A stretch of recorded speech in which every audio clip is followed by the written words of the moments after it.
परम पिता परमात्मा पूर्ण ब्रह्म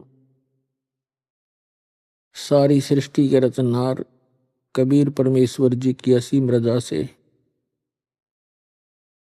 आप सभी पुण्यात्माएं परमात्मा की यथार्थ महिमा सत्संग सुनने के लिए उपस्थित हुए।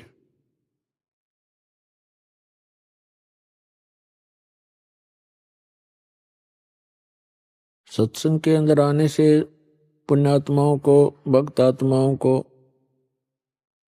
मनुष्य जीवन के उद्देश्य का ज्ञान होता है। जब तक हम सत्संग नहीं प्राप्त करते, सत्संग नहीं सुनते, तो हम अपने दैनिक कार्यों को जो हम कर रहे होते हैं उन्हीं को अंतिम मान बैठते हैं। और सत्संग के अंदर परमात्मा की महिमा बताई जाती है, मनुष्य जीवन के मूल कर्तव्य को याद दिलाया जाता है। पुण्यात्माओं, आज का जो सत्संग समागम प्रारंभ हुआ है, ये एक विशेष महत्वपूर्ण दिवस है। फाल्गुन उतरते की द्वादशी, इस दिन परमात्मा स्वयं आकर के अपनी प्यारी आत्मा आदरणीय गरीबदास साहिब जी गांव छुड़ाने जिला झज्जर हरियाणा वाले को मिले थे। आदरणीय गरीबदास साहिब जी ने परमात्मा से परिचित होकर के सतलोक को आंखों देखा, भगवान को, परमात्मा को, अल्लाह गॉड को अपनी आंखों देखा, और जहां वो परमात्मा रहता है उस स्थान को देखा। और पुण्यात्माओं, एक आश्चर्य की बात है, आज तक के इन महापुरुषों को छोड़कर जिनको भगवान स्वयं परमात्मा आकर मिले, सचखंड लेकर गए, सतलोक लेकर गए और फिर वापस पृथ्वी पर अपने गवाह बनाकर, साक्षी बनाकर छोड़ा, उनके अतिरिक्त सभी ने परमात्मा को निराकार बताया है, बॉडीलेस बताया है, उसका कोई काया नहीं है। पुण्यात्माओं, जिन महापुरुषों ने परमात्मा को देखा और उन्होंने परमात्मा की सारी महिमा आंखों देखी, बताई, और हम इन नकली गुरुओं के द्वारा इतने भ्रमित कर दिए गए। भगवान की महिमा उन महापुरुषों ने हमें बताने की, समझाने की चेष्टा की, वो हमारे गले उतरी नहीं। अब जैसे आदरणीय गरीबदास साहिब जी ने कहा कि अनंत कोटि ब्रह्मांड का एक रति नहीं बाहर, और सतगुरु पुरुष कबीर हैं ये कुल के सिरजनहार। कौन कबीर? वो भी क्लियर किया, हम सुल्तानी नानक तारे दादों को उपदेश दिया, जात जुलाहा भेद न पाया, वो काशी महे कबीर हुआ। अपने आत्माओं, नानक साहिब जी ने उस परमात्मा को आंखों देख करके आश्चर्यचकित होकर के नीचे आकर देखा, एक जुलाहे दानक के रूप में बनारस में कपड़ा बुन रहे थे, और जब आकर के देखा तब कहा था, फाई सूरत मुलुक की वेश, ए ठगवाड़ा ठगी देश, खरा सियाणा बहुता बार, ये धानक रूप रहा करतार। लोगो यो धानक रूप रहा करतार, नीच जात परदेसी मेरा, छिन आवे तिल जावे, ताकि संगत नानक रंदा, क्यों कर मोंडा पावे। पृष्ठ नंबर 24 पे लिखा है गुरु ग्रंथ साहिब के अंदर, फाई सूरत मुलुक की वेश, ए ठगवाड़ा ठगी देश, खरा सियाणा बहुता बार, ये धानक रूप रहा करतार।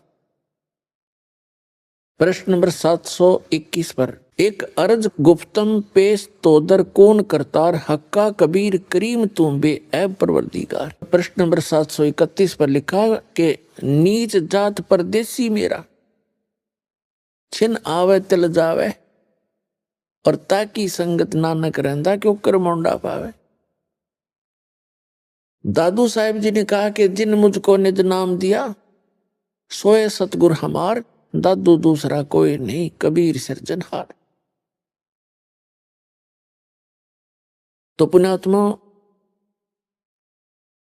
उन महापुरुषों ने बताया कि परमात्मा साकार है, नर आकार है, सशरीर है, उसका नाम कबीर है और अनंत कोट ब्रह्मांड का एक रति नहीं बाहर।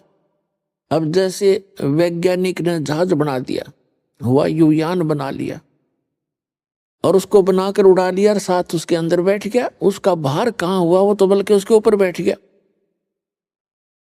और यहां से वैज्ञानिक रॉकेट छोड़ देते हैं ऊपर और वो अपने आप चल रहा होता, उसके अंदर भर दिया इतने समय का, सारा कुछ टाइम फिक्स कर दिया, उसमें इतना फ्यूल डाल दिया, ईंधन डाल दिया, वो चल रहा है और वैज्ञानिक आराम से बैठा है। तो इसी प्रकार परमात्मा ने सब ब्रह्मांडों को रच कर इनके ऊपर विराजमान है। अनंत कोट ब्रह्मांड का एक रति नहीं भार और सतगुरु पुरुष कबीर हैं ये कुल के सिरजनहार।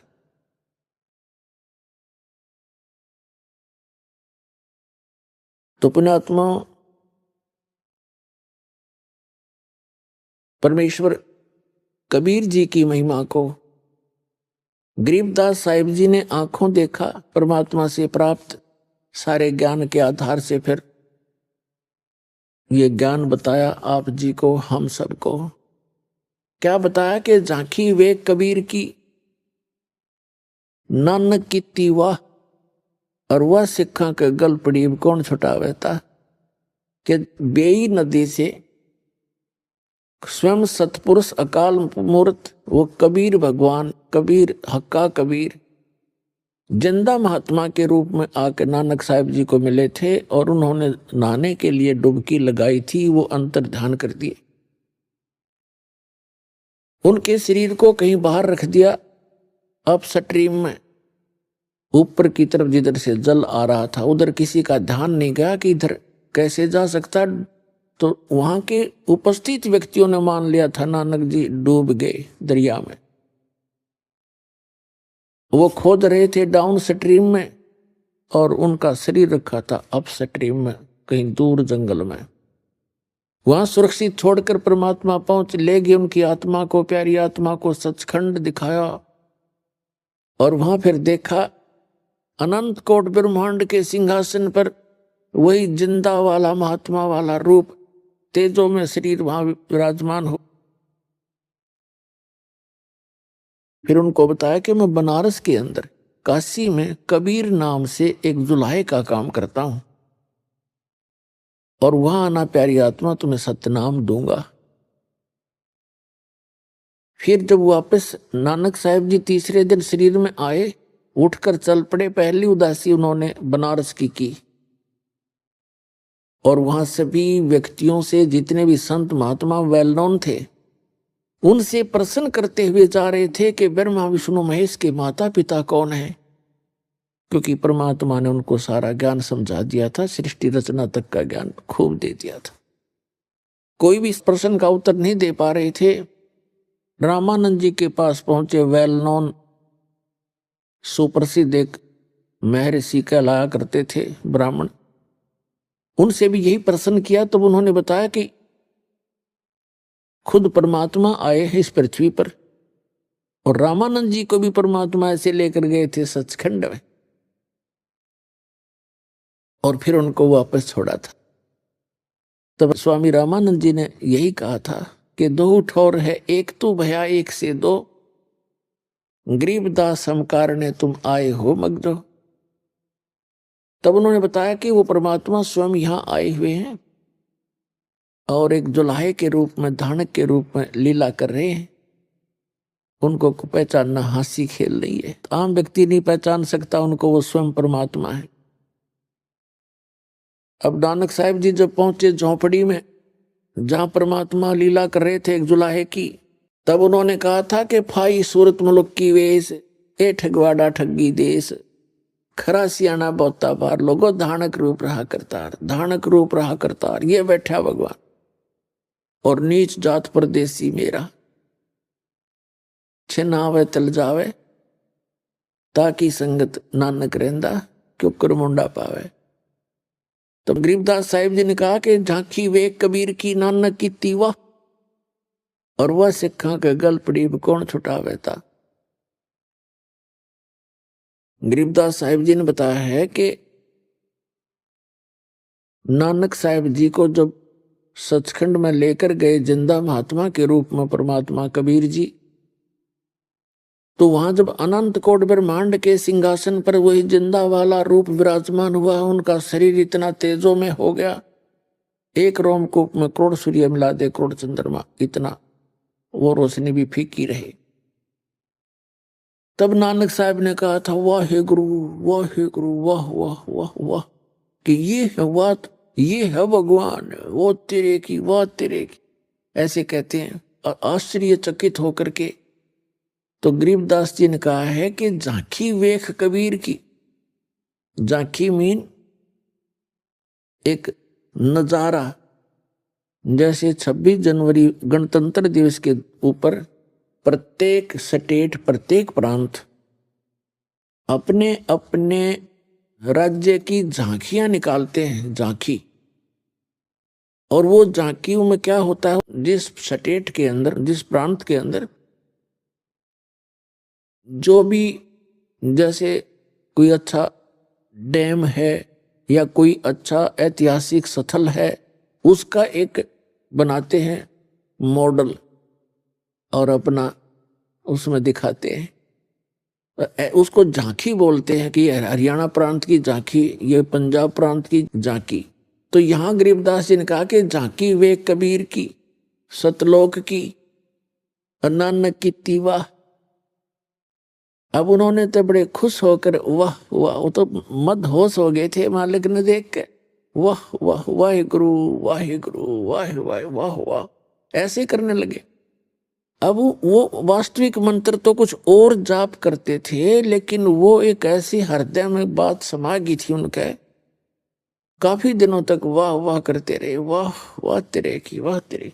तो गरीबदास जी कहते इन सिखों ने वाह पकड़ दी, वाहे गुरु। और ओरिजिनल मंत्र जो वो खुद जाप करते थे, वो मंत्र 2 अक्षर का सतनाम है, और उससे मोक्ष होगा। तो कहने का भाव ये है कि पुण्यात्माओं, गरीबदास साहिब जी ने बिल्कुल निर्णायक ज्ञान दे दिया, बिल्कुल सब कंसेप्ट क्लियर कर दिए। तो पुण्यात्माओं, आज का वो शुभ दिन, वो समागम है, उस शुभ दिन के अवसर पर जो आज प्रारंभ हुआ है, इस दिन परमात्मा आकर मिले थे और एक अनमोल रतन अपनी प्यारी आत्मा गरीबदास जी को दे करके उनको वापस संसार में छोड़ा था, अपना साक्षी बनाया था। उसके बाद गरीबदास साहिब जी ने उस परमात्मा से प्राप्त ज्ञान को, उनकी महिमा को अपने शब्दों में किस प्रकार सुनाया है। अब क्या बताते हैं कि तत् कैन को राम है दूजा ना देवा, और ब्रह्मा विष्णु महेश से जाकी करते हैं सेवा। जब तब तीर्थ थोथरे जाकी क्या आशा, और कोट यज्ञ पुनदान से जम कटे नहीं फांसा। यहां देन वहां लेन है, यो बेटे नहीं झगड़ा, वो बिना पंथ की बाट है पावे को दगरा।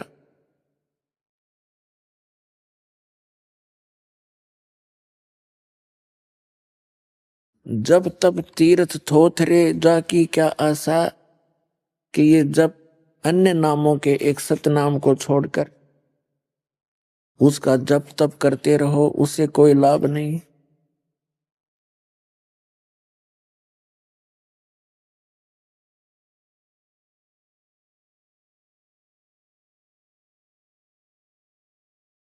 और केवल पुण्य दान भी करते रहोगे तो उससे भी आपको अपना किया कर्म मिलता रहेगा, लेकिन जन्म और मरण की या फांसी गले में लटकती ही रहेगी।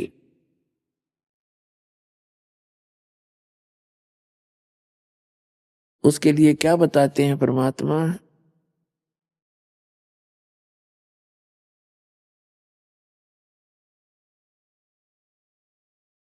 मन तू चल रे सुख के सागर, जहां शब्द सिंधु रत्नागर। गरीबदास साहिब जी ने बताया है कि हे मन,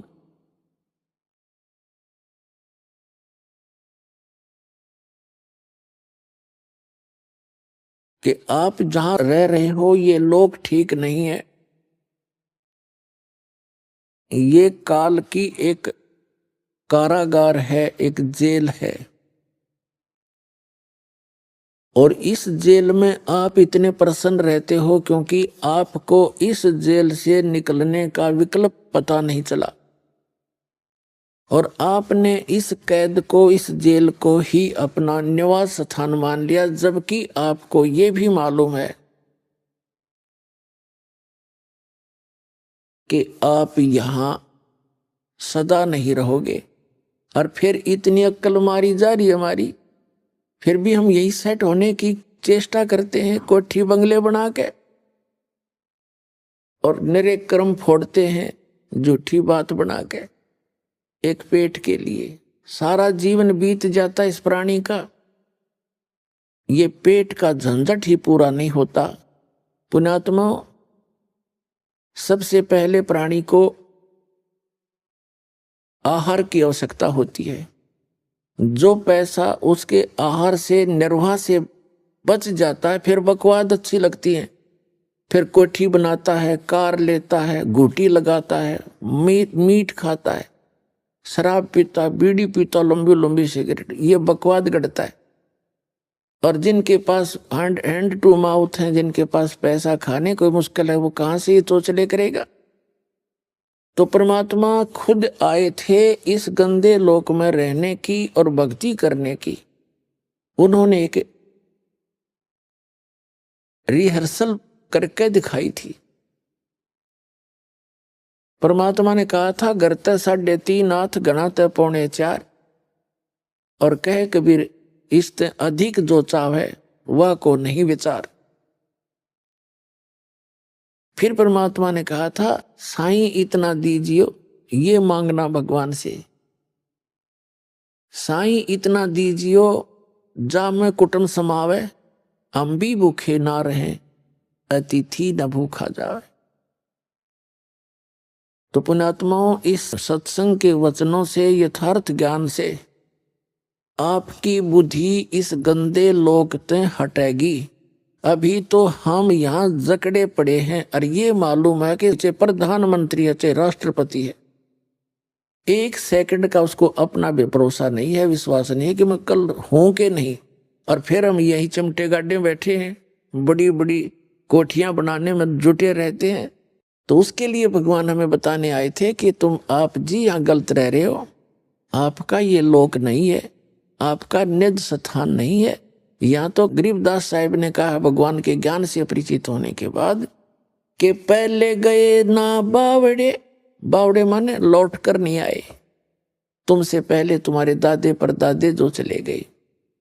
पहले गए ना बावड़े, रहते भी सब जाही, बिन साहेब की बंदगी कहीं ठोर ठिकाना नहीं। अब कहीं भी ठोर ठिकाना नहीं है। जैसे आप जी पृथ्वी पर रह रहे हो, आपका परिवार भी अच्छा है, आपकी संतान भी नेक है, आपको पोस्ट भी अच्छी प्राप्त है, या धन कोई फैक्ट्री आपकी अच्छी बनी हुई है, वित्त भी ठीक है, आपका वित्तीय हालत अच्छी है, और कल मृत्यु होगी, ये तो डेफिनेट है, तो होगी ही होगी, सबको मालूम है। लेकिन उसके पश्चात भी हम थोड़े से भी सतर्क नहीं होते, डरते नहीं। तो इसका कारण बताया परमात्मा ने, कबीर ये माया अटपटी, सब घटानड़ी, और किस किस ने समझाऊं या कुआ भांग पड़ी। इस काल ने आपके इतना नशा कर रखा है कि इतना कुछ कहने के बाद भी जीव के बस का नहीं है कि थोड़ा बहुत सतर्क हो सके। होता है, यहां से निकलते ही फिर काल का इतना प्रेशर है, ये नहीं हुआ, वो नहीं हुआ, देखो वहां क्या हो गया, अब ये हो गया, कोई मर्यादाएं इतनी जकड़ रखी है। यानी इस जीव को कंडम कर देता है, इसकी भक्ति को चलने नहीं देता ये काम। लेकिन परमात्मा में इतना सामर्थ्य है, वो आपको ऐसे मंत्र देगा, आपके सब रास्ते खुलते चले जाएंगे, आपके सच्चे दृढ़ होकर सच्चे दिल से लगोगे।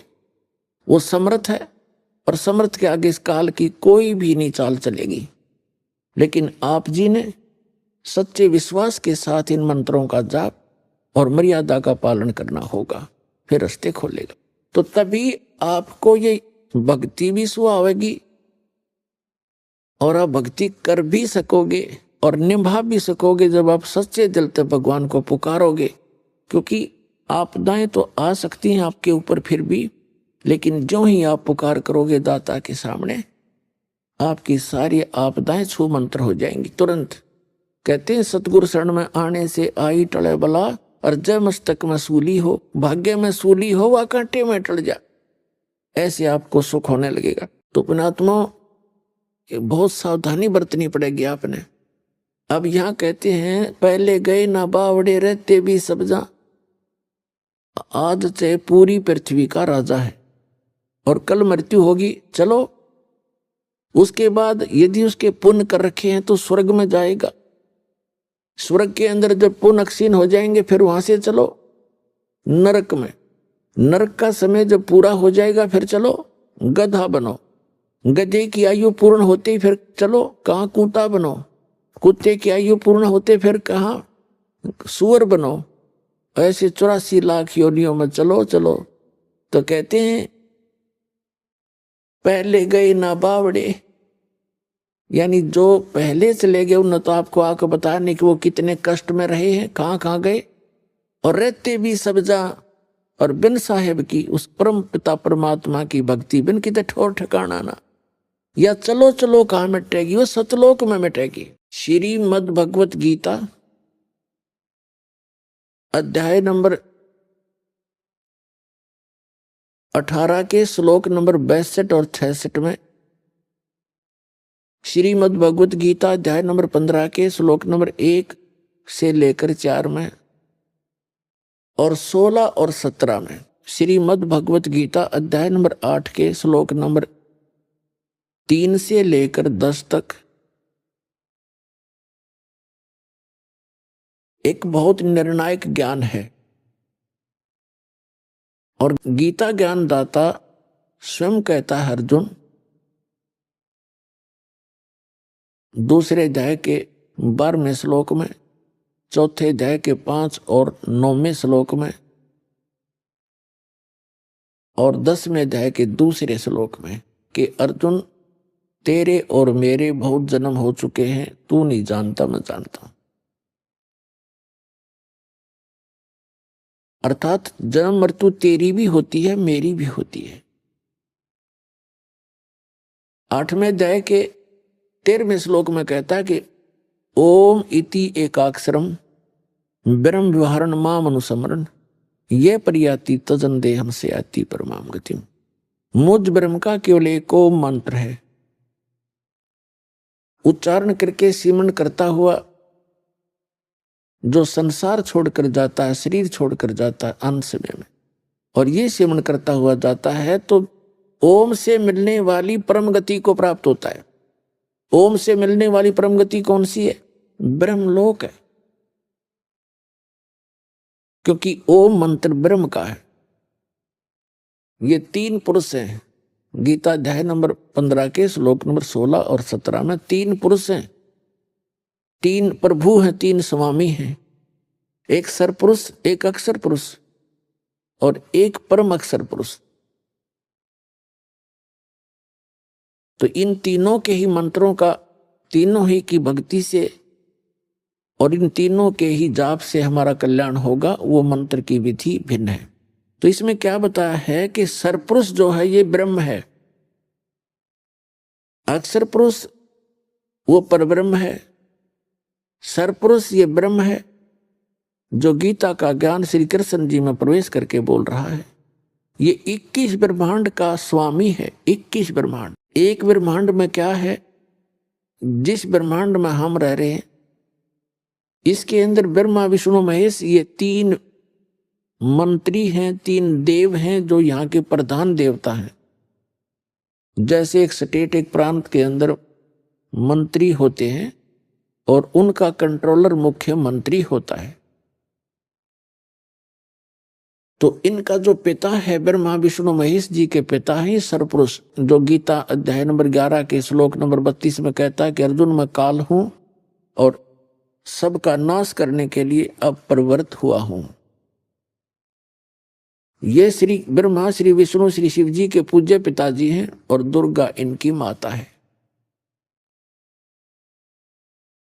ये सरपुरुष है और ये तीनों इसके पुत्र एक एक विभागीय मंत्री हैं। रजोगुण विभाग के ब्रह्मा जी, सतोगुण विभाग के विष्णु जी, तमोगुण विभाग के शंकर जी।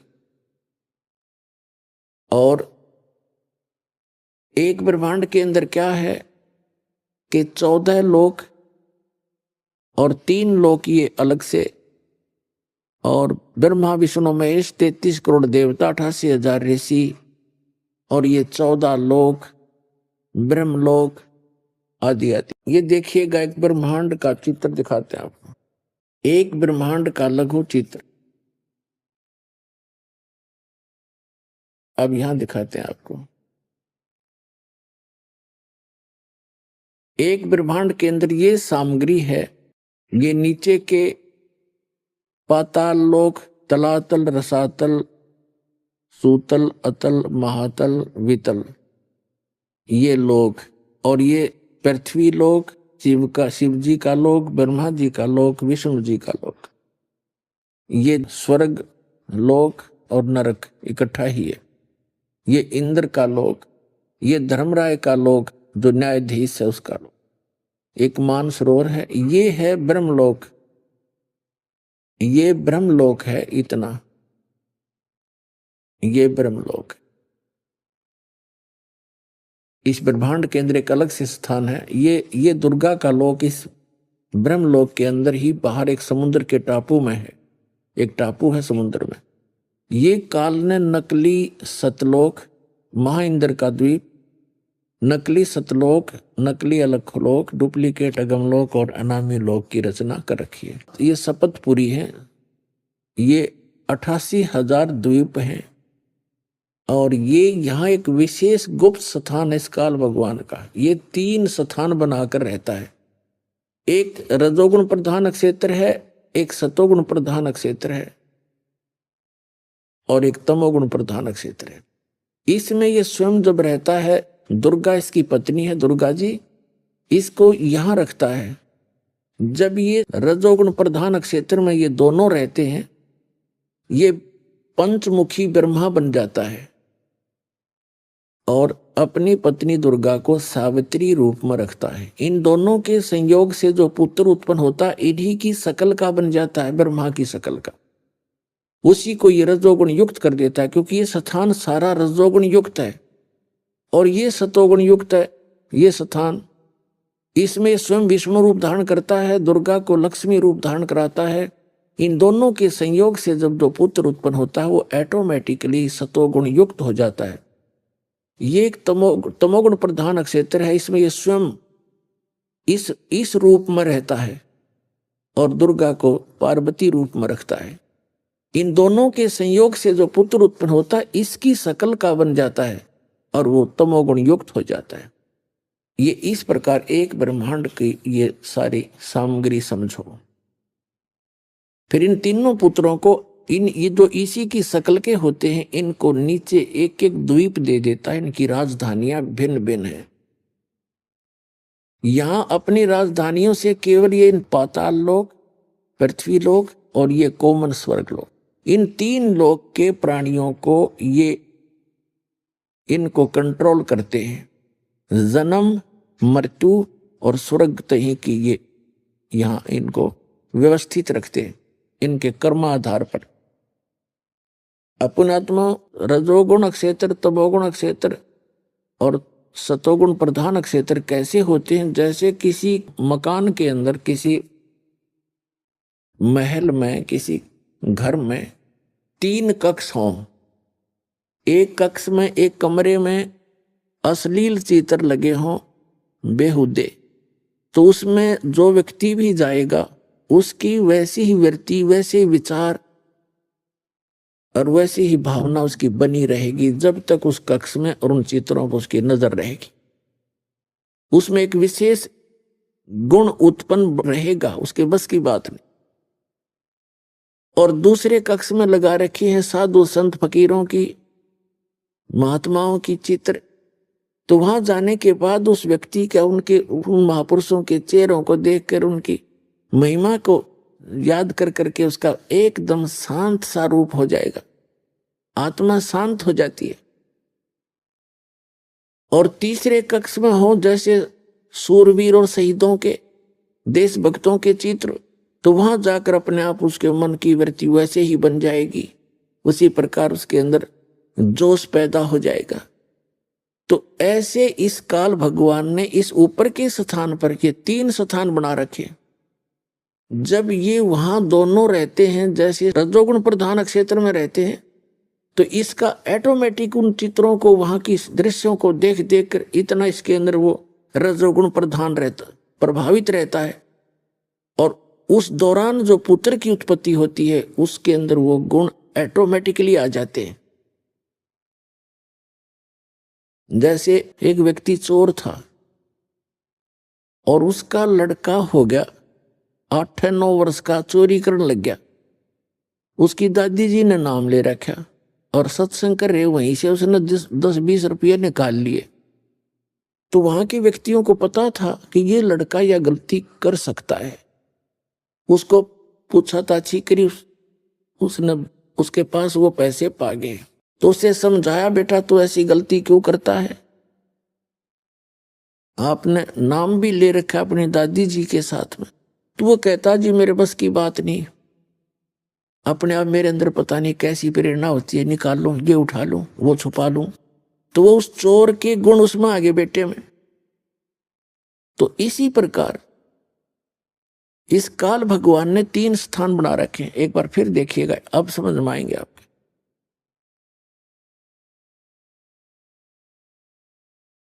ये स्थान है ब्रह्मांड का सबसे ऊपर का स्थान है।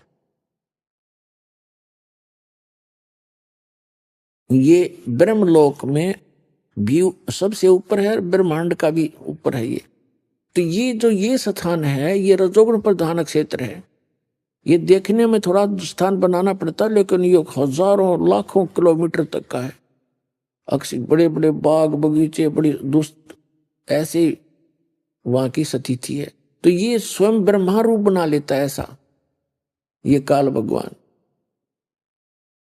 और दुर्गा को सावित्री रूप में रखता है। इन दोनों के संयोग से जो पुत्र उत्पन्न होता है वो ऑटोमेटिकली रजोगुण युक्त होता है, ऐसे ही स्वरूप बन जाता है और ऐसे ही पंचमुखी हो जाता है। और फिर दूसरा सतोगुण प्रधान क्षेत्र है, इसमें स्वयं विष्णु रूप धारण करके रहता है, दुर्गा को लक्ष्मी रूप में रखता है। इसको महालक्ष्मी भी कहते हैं अज्ञानता के कारण। तो इस स्थान पर इन दोनों का जैसा भी स्वभाव रहेगा वैसा ही पुत्र का स्वभाव बनेगा, वो सतोगुण युक्त हो जाता है। और तीसरा ये तमोगुण युक्त स्थान है, यहां पर स्वयं ये ऐसे रूप में रहता है ये काल भगवान, और गिरजा रूप में रखता है, उमा रूप में रखता है, पार्वती रूप में रखता है। इन दोनों के संयोग से जो पुत्र उत्पन्न होता है वो ऑटोमेटिकली तमोगुण युक्त हो जाता है। इन तीनों पुत्रों को तीनों स्थानों पर उत्पन्न करके, और ये इन तीनों को तब तक कोमा में रखते हैं, अचेत रखते हैं, जब तक ये युवा ना हो जाए। और इस काल भगवान ने प्रतिज्ञा कर रखी है कि मैं कभी भी किसी को अपने वास्तविक काल रूप में दर्शन नहीं दूंगा। ये मेरा अटल घटिया विधान है। इसलिए ये किसी भी साधक को जब साधना करते हैं ये ऋषि महर्षि, तो किसी को ब्रह्मा के रूप में दर्शन देता है, किसी को विष्णु जी के रूप में, किसी को शिव जी के रूप। तो ऋषि महर्षि भूल से ये मान बैठे कि ये जो ब्रह्मा विष्णु महेश काल के पुत्र हैं, यही भगवान है, ये अपने आप को छुपाए बैठे हैं। हमने साधना की, समाधि दशा में इन्हीं के दर्शन हुए, ये खुद मालिक है। तो ये एक अज्ञान धारणा हमारे हिंदू समाज में, सनातन धर्म में फैलेगी, घर करेगी। अब इस अज्ञान को हटाने के लिए स्वयं परमात्मा आते हैं, अच्छी आत्माओं को मिलते हैं, उनको सचखंड सतलोक लेकर जाते हैं, फिर वहां से वापस छोड़ते हैं। जब ये बच्चे युवा हो जाते हैं तीनों, उसके बाद ब्रह्मा जी को कमल के फूल पर रख देते हैं अपनी सिद्धि से, और विष्णु जी को शेष नाग की सैया पे, और शिव जी को कैलाश पर्वत पर। फिर इन तीनों को सचेत कर देते हैं, सचेत होकर फिर इन तीनों को इकट्ठा कर देते हैं। घूमते फिरते ये कोई ना कोई कारण बना के इकट्ठे हो जाते। फिर आकाश से दुर्गा इनको कहती है कि तुम तीनों बच्चे, तीनों जने अपने अपने कार्य में तत्पर हो जाओ। फिर ये पूछते हैं कि हमारा क्या कार्य है माता, और हम यहां जहां हम खड़े हैं तो सब जगह जल ही जल है, कोई पृथ्वी दिखाई नहीं देती है। फिर ये दुर्गा उस काल के आदेश से इनको सत्य नहीं बताती है और इनको ऐसे ही भ्रमित रखती है, क्योंकि इसने दुर्गा को प्रतिज्ञा दिला रखी है कि मेरी जानकारी किसी भी प्राणी को नहीं होनी चाहिए। और ये इसके डर के मारी सत्य नहीं बताती किसी को, और जिस कारण से उस सत्य को बताने के लिए स्वयं परमेश्वर को आना पड़ता है। ये झूठा लोग, या झूठ जल्दी सफल होती है कुछ दिनों के लिए, और सत्य कोई कहने लगता है उसका विरोध इतना हो जाता है, वही जाने जिसके साथ हुआ बीते। तो पुण्यात्माओं, जब हम परमात्मा का सहारा लेकर, सत्य का सहारा लेकर चलेंगे तो इस काल के लोक में सफल हो सकेंगे। न अपने स्तर पर कोई सत्य करने और कहने वाला कभी सफल नहीं हो पाया। तो आज हमारे साथ उस परम पिता का हाथ है जो सत्य साहेब है, जो सच्चा भगवान है, और उसी कारण से हम आगे बढ़ रहे हैं।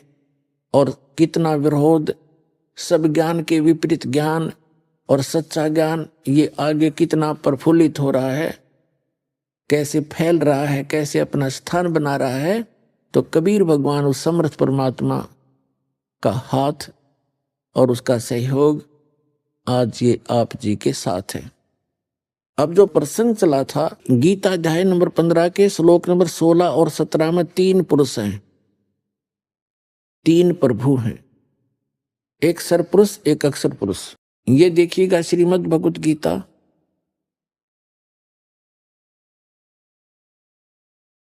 और जयदयाल गोविंद का इसके अनुवादक है। ये देखिएगा अध्याय नंबर 15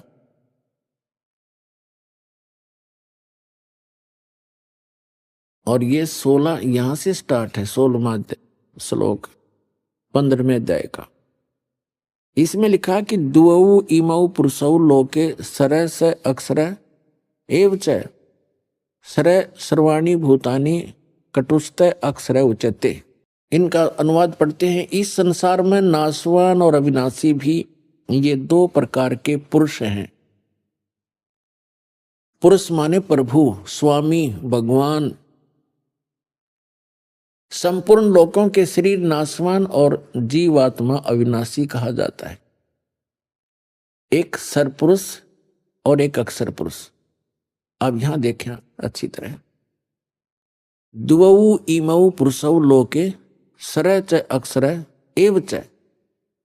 द्वौ माने 2, इमौ माने इस पृथ्वी वाले लोक में, पृथ्वी तत्व में। ये अकेला पृथ्वी लोक नहीं है, जितने भी इस अन्य जैसे चांद है या अन्य जो ग्रह हैं, ऊपर के स्वर्ग आदि लोक हैं, ये सभी, और वो 7 संग ब्रह्मांड जो अक्षर पुरुष के हैं, ये सभी पृथ्वी तत्व से पृथ्वी वाले लोग कहे जाते हैं।